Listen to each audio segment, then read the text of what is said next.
Hi అండి, నమస్తే. Welcome to Shahnaz cooking style. ఈరోజు వీడియోలో క్యారెట్తో పచ్చడిని ఎలా తయారు చేయాలో చూద్దాము. ఈ క్యారెట్ పచ్చడిని తయారు చేసి ఇంట్లో వాళ్ళకి పెట్టారంటే ఇది క్యారెట్తో చేశారని అయితే అస్సలు నమ్మరు. మీరు చెప్తే తప్ప వాళ్ళకి తెలియదు ఇది క్యారెట్ పచ్చడి అని. ఇలా వేడివేడి అన్నంలో కొంచెం నెయ్యి వేసుకొని ఈ క్యారెట్ పచ్చడిని కలుపుకొని తిన్నారంటే అమృతమేనండి, అంత బాగుంటుంది. ఎవరైనా క్యారెట్ అంటే ఇష్టం లేని వాళ్ళు ఉంటే వాళ్ళకి ఇలా పచ్చడి చేసి పెట్టండి, వాళ్ళు చాలా ఇష్టంగా తింటారు. దీన్ని తయారు చేయడం కోసము నేను ఇక్కడ క్యారెట్ని తీసుకొని శుభ్రంగా కడిగి పీలర్తో చెక్కు తీసేసిన తర్వాత ఈ విధంగా చిన్న చిన్న ముక్కలుగా కట్ చేసుకొని పెట్టుకోవాలి. నేను ఇక్కడ 1 కప్పు వరకు క్యారెట్ ముక్కల్ని తీసుకున్నాను. ఇప్పుడు స్టవ్ ఆన్ చేసి ప్యాన్ పెట్టుకొని ఇందులోకి కొంచెం ఆయిల్ వేసుకోవాలి. ఇందులో 1 స్పూన్ పచ్చిశనగపప్పు, 1 స్పూన్ మినప్పప్పు, 1 స్పూన్ ధనియాలు, 1/2 స్పూన్ జీలకర్ర, రుచికి తగినంత ఎండుమిర్చి కూడా వేసుకొని వీటన్నిటిని దోరగా వేయించుకోవాలి. ఇక్కడ ఆయిల్ ఎందుకు తక్కువ వేసాను అంటే మనము ఆయిల్ ఎక్కువగా వేసి ఇవన్నీ వేయించామంటే మనము ఈ ప్యాన్లో నుంచి తీసుకోవడం కొంచెం కష్టంగా ఉంటుంది. కాబట్టి కొంచెం ఆయిల్ వేసుకొని ఫ్రై చేసుకుంటే ఇవి ఈజీగా తీసుకోవచ్చు అన్నమాట. ఎండుమిర్చి ప్లేస్లో మీరు కావాలంటే పచ్చిమిర్చి కూడా వేసుకోవచ్చు. అయితే క్యారెట్ మనకి కొంచెం స్వీట్గా ఉంటుంది కాబట్టి కొంచెం ఈ పచ్చిమిర్చి కానీ ఎండుమిర్చి కానీ కొంచెం ఎక్కువ వేసుకుంటేనే బాగుంటుంది. ఇవన్నీ దోరగా ఫ్రై అయిన తర్వాత వీటిని ఒక ప్లేట్లోకి తీసుకొని పెట్టుకోవాలి. నెక్స్ట్ ఇప్పుడు ఇదే ప్యాన్లో కొంచెం ఆయిల్ వేసుకొని ఇందులో 2-3 రెబ్బల వరకు కరివేపాకును వేసుకొని కరివేపాకు బాగా క్రిస్పీగా అయ్యేంత వరకు ఫ్రై చేసుకోవాలి. ఈ పచ్చళ్ళలోకి కరివేపాకు కొంచెం ఎక్కువగా వేసుకోవడం వల్ల మనకి టేస్ట్ అనేది బాగుంటుంది. ఇది క్రిస్పీగా ఫ్రై అయిన తర్వాత దీన్ని కూడా అదే ప్లేట్లోకి తీసుకోవాలి.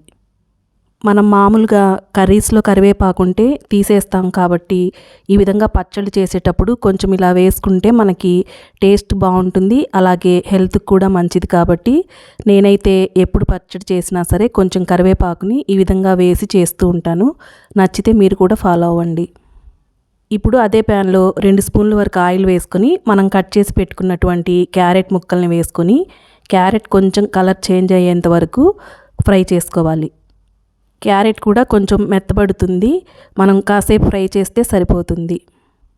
ఇవి వేయించేటప్పుడు సిమ్లో ఉంచుకొని అడుగు మాడకుండా వీటిని కలుపుకుంటూ ఫ్రై చేసుకొని ఇవి మెత్తబడ్డాయో లేదో చెక్ చేసుకున్న తర్వాత వీటిని కూడా తీసి ఒక ప్లేట్లోకి పెట్టుకోవాలి.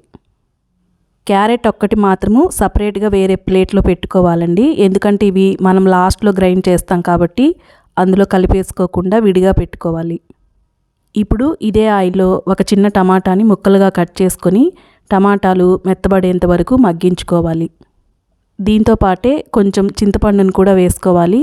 మీరు పులుపుని బట్టి చింతపండు వేసుకోవచ్చు. పొట్టు తీసినటువంటి వెల్లుల్లిని ఒక 6-7 వరకు వేసుకొని వీటిని మగ్గించుకోవాలి.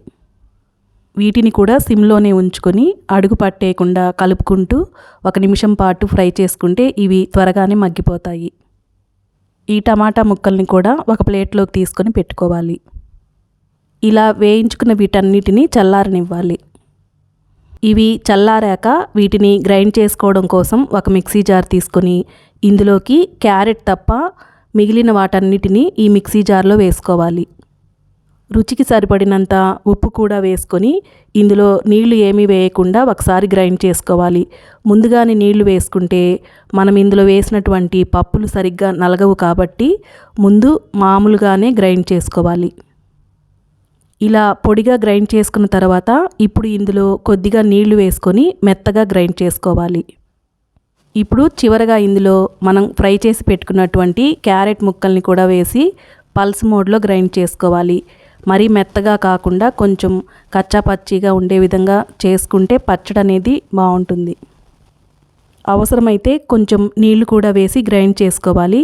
ఇలా గ్రైండ్ చేసుకుంటే సరిపోతుంది. ఇప్పుడు ఈ పచ్చడికి మరింత టేస్ట్ రావడం కోసం దీనికి మనము తిరగమాత వేసుకుందాము. ఇప్పుడు స్టవ్ ఆన్ చేసి ప్యాన్ పెట్టుకొని ఇందులోకి 1 స్పూన్ ఆయిల్ వేసుకోవాలి. ఆయిల్ కొద్దిగా వేడెక్కిన తర్వాత ఇందులోకి పచ్చెనగపప్పు, మినపప్పు, ఆవాలు, జీలకర్ర, కొంచెం ఎండుమిర్చి కూడా వేసుకొని వీటిని దోరగా వేయించుకోవాలి. ఇవి వేగాక ఇందులోకి కొంచెం కరివేపాకును కూడా వేసుకొని ఫ్రై చేసుకోవాలి. మీకు ఇంగువ ఫ్లేవర్ నచ్చితే వేసుకోవచ్చు కొద్దిగా, లేదు అనుకుంటే స్కిప్ చేసేయచ్చు. ఇప్పుడు ఇందులో ఒక చిన్న ఉల్లిపాయని ముక్కలుగా కట్ చేసుకొని వేసుకొని జస్ట్ ఒకసారి అలా కలుపుకుంటే సరిపోతుంది.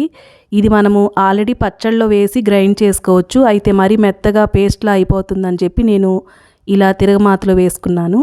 ఇప్పుడు ఈ తిరగమాతని మనము గ్రైండ్ చేసి పెట్టుకున్నటువంటి పచ్చళ్ళలోకి వేసుకుంటే సరిపోతుంది. అంతేనండి, చాలా టేస్టీగా ఉండేటటువంటి ఈ క్యారెట్ పచ్చడిని మీరైతే తప్పకుండా ఒకసారి ట్రై చేయండి. ప్రతి ఒక్కరూ ఇష్టంగా తింటారు. ఈ వీడియో మీకు నచ్చితే లైక్ చేయండి. ఇలాంటి మరిన్ని మంచి మంచి వంటల కోసము షెహనాస్ కుకింగ్ స్టైల్ ఛానల్ని తప్పకుండా సబ్స్క్రైబ్ చేసుకోండి. మరొక మంచి వీడియోతో మళ్ళీ కలుద్దాం. Thanks for watching. బాయ్.